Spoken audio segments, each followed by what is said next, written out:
술을 섭취함으로써 해마를 자꾸 파괴하는구나. 한 번, 두 번, 세 번 이렇게 세는 거죠. 이 사람은 자꾸 해마를 파괴하니까 아예 그냥 없애줄까? 안녕하세요. 경기대학교 이국희 교수입니다. 저는 인지심리학자고요. 여러분들과 만나게 돼서 반갑습니다. 학술적인 정의를 말씀드리면 조금 어려울 것 같고요. 제가 나름 가지고 있는 정의를 말씀해 드리면, 인간이 세상과 만났을 때 여러 가지 이야기들을 만들어내게 되거든요. 그렇게 인간이 세상과 만나서 만들어내는 이야기, 이렇게 생각하시면 좋을 것 같아요.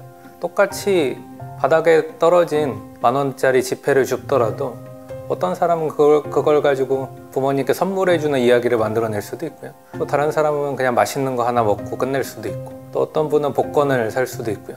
다른 분은 저축 같은 걸 할 수도 있겠죠.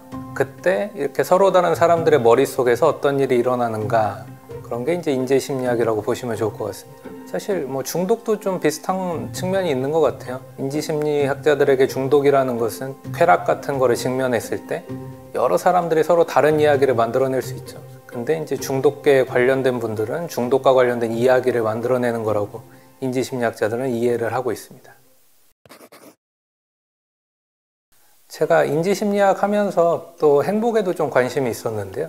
아주 역사적으로 오래된 하버드대학교 연구를 만나게 된 적이 있어요.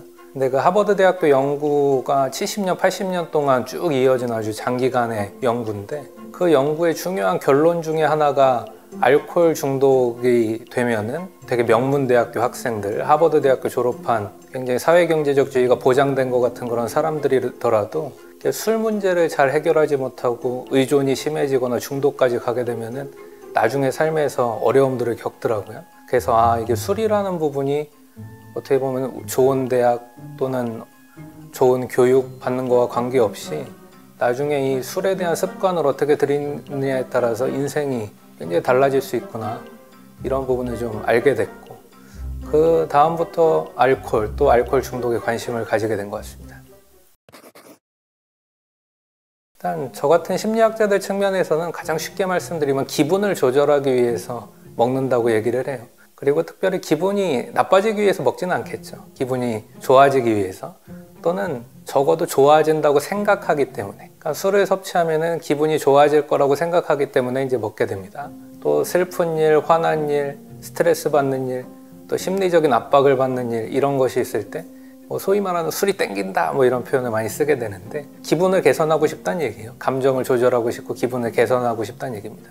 근데 이제 안타까운 거는 그것은 술의 단기적인 효과만 어떻게 보면 기억하고 있기 때문에 술 먹으면 기분이 좋아질 거라고 생각하고 그렇게 술을 많이 찾게 되는 거거든요. 근데 만약에 사람들이 술의 장기적인 효과까지 알게 된다면은 술을 섭취하는 것에 대해서 조금 망설이게 될 수도 있다고 생각해요. 왜냐면 단기적으로는 기분이 조금 좋아지고 평소에 안 하던 행동도 좀 할 수 있고 용기도 낼 수 있고 한데, 장기적으로는 술이 늘 기분을 다운시키는 효과가 있거든요. 그러니까 우울한 그런 기분을 개선하려고 술을 먹고, 또는 화나는 기분, 스트레스 나는 기분을 개선하려고 술을 먹었는데 그거는 효과가 3-4시간 정도인 거예요. 3-4시간만 지나면 벌써 이 다운되는 효과가 일어나기 시작하고, 우울함을 개선하기 위해서 먹었는데 더 우울해지고, 분노를 개선하기 위해서 먹었는데 더 화가 나고, 또 스트레스를 개선하기 위해서 먹었는데 더 스트레스를 받는 이런 악영향들이 조금 있습니다. 정말 적당량만 먹거나 아니면 다른 기분 개선하는 것들을 찾으면 좀 더 건강한 삶이 될 것 같아요. 그러니까 사람들은 또 조금만 먹으면 괜찮은 거 아니냐, 조금만 먹으면 혈액순환에도 좋고 오히려 건강에도 좋다는 얘기들이 많은데, 그거는 뭐냐, 이렇게 질문하시는 분들도 간혹 있는데, 사실 조금만 먹어도 안 좋습니다.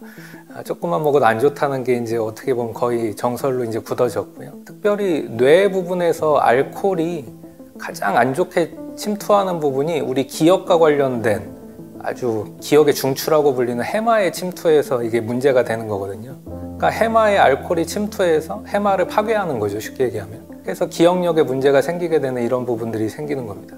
근데 아주 조금만 먹고 먹으면 필름이 끊기지 않으면 해마에 문제가 없느냐, 이렇게 이제 말씀하시는 분들이 많은데 그렇지 않다는 거예요. 아주 조금만 먹어도 우리 해마에는 벌써 무리를 주고 기억력에 감퇴를 주고 우리 해마의 기능을 되게 다운시키는 부분들이 있습니다. 그리고 우리 뇌가 그런 것들을 사실 횟수를 세고 있다고 생각하시면 좋을 것 같아요. 술을 섭취함으로써 해마를 자꾸 파괴하는구나. 한 번, 두 번, 세 번 이렇게 세는 거죠. 근데 그렇다가 어느 정도 이제 임계점이 넘어가고 한계가 넘어가면 우리 뇌가 아마 이런 판단을 내리는 것 같아요. 아, 이 사람은 자꾸 해마를 파괴하니까 아예 그냥 없애줄까? 굉장히 무서운 판단이죠. 그러니까 술이 계속 축적되면은 이렇게 안 좋은 영향을 미치는 거예요. 젊었을 때 조금의 술 괜찮다 이렇게 생각하지 마시고 항상 우리 뇌가 그 횟수를 세고 있다가 나중에 좀 치명적인, 우리 뇌가 내리는 이런 치명적인 벌을 받게 될 수도 있다. 이런 걸 조금 염두해 주시면 좋을 것 같습니다.